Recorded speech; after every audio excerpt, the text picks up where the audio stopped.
We want to talk about practicing delayed gratification. Okay, one of the vices that I personally have, and I know a lot of my friends have, and I know most millennials have, is we do not know a thing about delayed gratification. We want it and we want it now, right? You post a picture on Instagram, you're watching those likes. You want them to hit 100. You want them to hit 300 within the first hour. They tell us the algorithm, the first hour is the most important on Instagram. The first day, the first 24 hours is the most important on YouTube or whatever, on LinkedIn. You know what I mean? There's all this thing of now, which is, I mean, it's great for some instances, but with our finances, it's not so great, because with building long-term wealth, with building, legacies, you have to be able to practice delayed gratification. That means that you have to learn how to invest, put money in today, and not see a return for maybe a year, 2 years, or maybe put away money now knowing that you will only get your full return in maybe like 15 years, right? This is where you talk about things like investing in, in Zambia, let me just mention, in Zambia, our stock market is not that active. It's quite small and it's quite slow. So we don't see a lot of it, a lot of activity on there. But at the same time, when you look at the projections of how the stock market in Zambia has performed over the last 10 years, over the last 15, 20 years, you find that it outperforms any other index, right? The curves are growing. If you bought a share at 16 way in, I don't want to call out a company, but in company A, maybe in 2000, right now that stock will be worth maybe 60 kwacha. You know what I mean? So it's grown exponentially, but it's been growing really slowly. So you only see significant growth over a period of time. So when we talk about delayed gratification, we're talking about things like that. The government puts out tenders. I saw tenders in the papers about a month ago. They were trying to raise, is it 1 billion kwacha? And they were giving out bonds, sorry, not tenders, bonds. They gave out government bonds, and they want to borrow from the people. They're saying, give us money. So they had 3-year bonds, 5-year bonds, 10-year bonds, 14-year bonds with different interest rates. Some of them were even competitive, where you can put money in and quote the interest, quote the interest that government should pay you, and then you compete on that level. It was undersubscribed. Part of it is, yes, there's no money maybe. Part of it could be that we are just thinking, I should put money in a 14-year bond. But take time to learn about these things. When you put money in a bond, a government bond, for instance, I'm sure Cairo will bring in experts and they'll be able to explain this, but you will get a coupon, okay? A coupon is like an interest that they give you. They give you every 6 months. So in June and in December, you keep getting a coupon for those number of years. Then at the end, they give you your interest and they give you your principal back. So you're actually winning over a long-term period. Those securities you can use as collateral. If you decide that you want to start a business or you want to buy a house and you don't have money at the moment, you can use that certificate of a government bond and take it somewhere and say, here's my security, I have this bond, I will be able to pay you, can I borrow? So we need to start thinking about our finances in that way, in a very strategic way. If I invest long term now, what does my future look like 2 years from now? What does my future look like 5 years, 10 years from now? Okay, my child is 5 years old. I'm estimating that by the time he's 17, he'll be needing to go to college. Wouldn't it be nice for me to buy a government bond for him now? 100,000, 200,000, if you can manage it, we put away so that by the time that bond is maturing, it's coinciding with the time that he has to go to college. That way we don't have to struggle with money. We don't have to say, oh, we don't have money to pay for him to go to UNZA or to go to Harvard or whatever school that it is that we decide that he wants to go to at the time. So those are things that really help.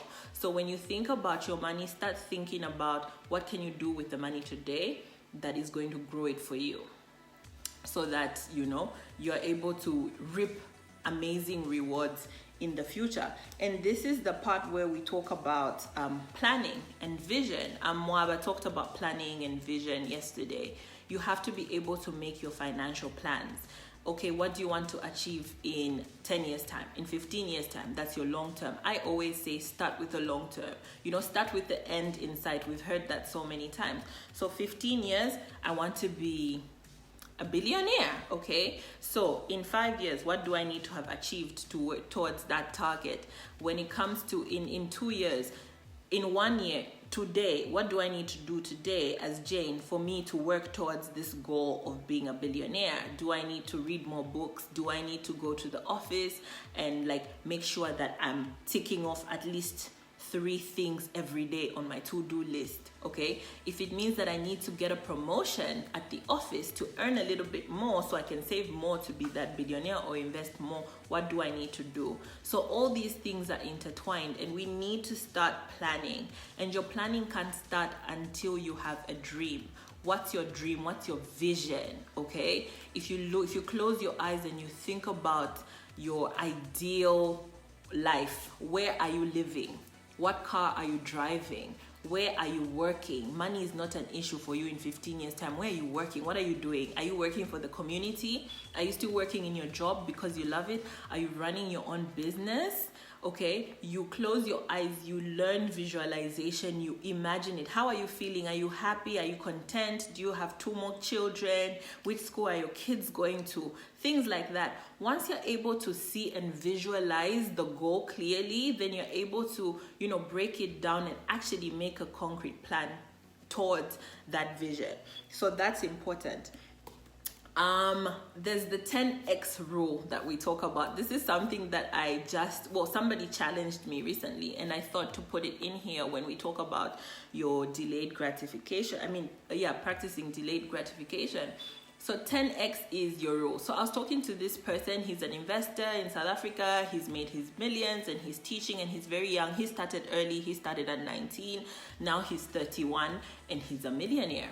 And so he said, what's your goal? So then I said, my vision 2022 is what I've been working on for the past 5 years, is I want to be a millionaire. And he said, million in rands? So I said, because the kwacha is now 1-to-1 with a rand. So yeah, a million rand. And he said, Jayne, why don't we 10x that goal? Okay, so now this is 2020. I'm 32. 2022.